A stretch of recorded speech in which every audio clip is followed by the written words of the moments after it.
꽤 많은 부분이 지금 60대, 70대 부모님들의 문제도 상당히 크다고 생각합니다. 조금 반성도 좀 필요하신 것 같아요. 연애, 결혼, 이성에 대해서 좋은 감정을 느끼기 쉽지 않아요. 20대, 30대, 40대들. 물론 누구 못지않게 좋은 부모 경험을 주시는 분들도 많아요. 전 개인적으로 그나마 좀 다행인 건 저희 부모님도 옥신각신 하시지만 서로에 대한 존경이 있는 모습을 항상 보고 자라왔단 말이에요. 그리고 특히 우리 장인 장모님 같은 경우에는 아직도 두 분이서 그렇게 손붙잡고 다니시고 서로 아픈데 어루만져 주시고 좋은 경험이 있는 경우도 많다고. 부모로서 지금의 20대, 30대, 40대들한테 그렇게 좋은 경험을 주지 못할 경우도 굉장히 많습니다. 대부분의 경우는 딸은 엄마 모습을 많이 담고 아들은 아빠 모습을 많이 담게 돼 있어요. 그건 우리가 부인할 수 있는 사람 몇 명 안 될 거예요. 정말 무서울 정도로 닮아 있거든요. 저도 딸이 있고 아들이 있지만 그 친구들도 무서울 정도로 닮아 있어. 세상에 아버지들도 우리가 이런 얘기들도 아마 심심치 않게 듣는 경우도 많은데 아버지들 같은 경우에도 밖에선 뭐 한마디도 못하는 분들이 꼭 집에 와서 술 먹고 와이프한테 욕하고 애들 불러다가 때리고 그런 경험을 주는 아버지들도 되게 많아요. 반대로 어머니들도 맨날 자기 딸 식탁에다가 붙잡아 놓고서 아버지 욕하고 그 인간 저 인간 내 인생에서 제일 후회하는 게 내가 결혼한 거다. 니네 아버지 같은 사람 만나지 마라. 결혼은 지옥이다. 난 내 인생에 결혼한 게 제일 후회된다. 맨날 이런 얘기만 붙잡고 하는 경우도 되게 많단 말이지. 맨 뭐 아버지한테 듣는 얘기라든가 영향받는다라는 게 응? 집착, 권위, 자기 아들이나 자식이 뭐 맨 그런 것만 보고 배우니까 애들이 스토킹으로 그렇게 사고를 치는 거란 말이야. 응? 어딜 감히. 아니 분명히 우리 아버지 보니까 여자들은 남자들한테 말이야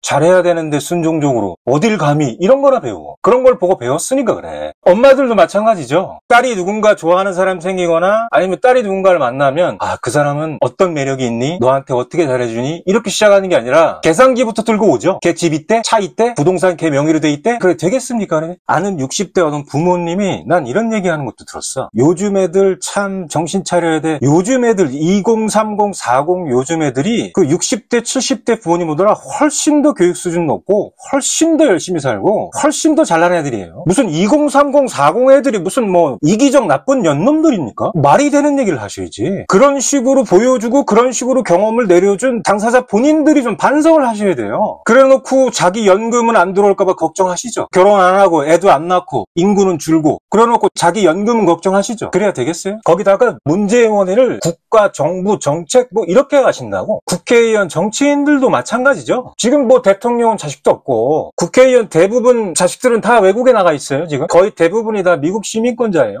그런 위선이 또 어디 있어? 그러니까 본인들이 좋은 부모라는 경험을 주지 못하고 내 아들, 딸들이 결혼해서 손주가 생겼을 때 이 양육에 대해서 내가 함께 하겠다라고 하는 의지, 그런 적극성을 보여주지 못한 게 저출산이고 결혼이고 이런 거에 대한 문제의 원인이에요. 지금이라도 늦지 않았어요. 우리 부모님 세대들이 60대, 70대, 뭐 빠르면 50대도 있을 수 있을 것 같은데 60대, 70대 우리 부모님들이 자식들이 결혼하고 자녀를 낳고 양육하고 이런 부분에 있어서 굉장히 좀 적극적으로 지원하겠다는 의사도 분명히 밝혀주시고 은퇴하고 뭐 별로 할 일도 없으시잖아요. 지금 바쁜 척 하지 마시고 좀 아버님들 같은 경우에는 뒤에서 에헴이나 하고 있지 말고 좀 어머니들 같은 경우에도 마찬가지입니다. 무슨 귀족이세요? 며느리 하나 들어오면 무슨 뭐 내 밑에 말 하나 생긴 거예요? 절대 그렇게 생각하지 마시고 우리 지금 가장 주도해서 우리가 이끌어 나가야 될 20대, 30대, 40대 이 세대들을 서포트하는 역할을 좀 하셔야 됩니다. 그래서 20대, 30대, 40대들이 일을 더 집중해서 할 수 있고 건강하게 아이도 빨리 낳을 수 있게끔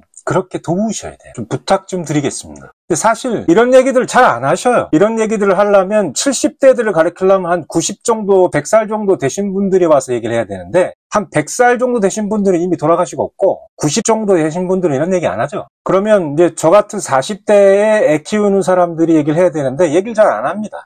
싸가지 없어 보일까봐. 나이 50을 먹든 60을 먹든 30대, 40대 애들보다 사고방식 안 좋고 인간 덜 된 사람들 되게 많아요. 나이만 50 먹었지 아무 생각 없는 사람들도 많아요. 그놈의 나이 갖고 선배, 후배 갖고 위부터 아래까지 세워서 하는 거는 아주 한국 아주 징글징글해요. 아주 맞는 얘기면 듣는 거고 틀린 얘기면 안 듣는 거고 하는 거지. 그 부분을 좀 우리가 화이팅해서 좀 제대로 된 가족 사회를 만들어야 돼. 얘기 듣고서 불편하신 분들도 있을 수 있는데 좀 용서하시고 누가 더 편하게 해주고 쉽게 해주고 착한 척하자 뭐 이거 지금 대회하는 거 아니잖아요. 그렇죠? 저는 필요한 얘기라고 생각했습니다. 좀 이해해 주시고 이러니까 자꾸 애들이 국제결혼 이민 한국에서 자란 남자들과 여자들의 인식이 안 좋고 한국의 사회적 분위기가 안 좋고 어차피 내가 인생을 누리는 기간 안에 이 분위기 분위기는 바뀌지 않을 것이다. 다 나가잖아요. 주변 한번 둘러보세요. 조금 괜찮다 싶으면 다 외국에 있어. 일본, 호주, 캐나다, 미국. 우리가 그런 것도 한번 생각해 볼 필요가 있다고 생각합니다. 한 번은 우리가 이런 얘기를 꺼내놓고 얘기를 해봐야 되지 않을까라는 생각을 했습니다.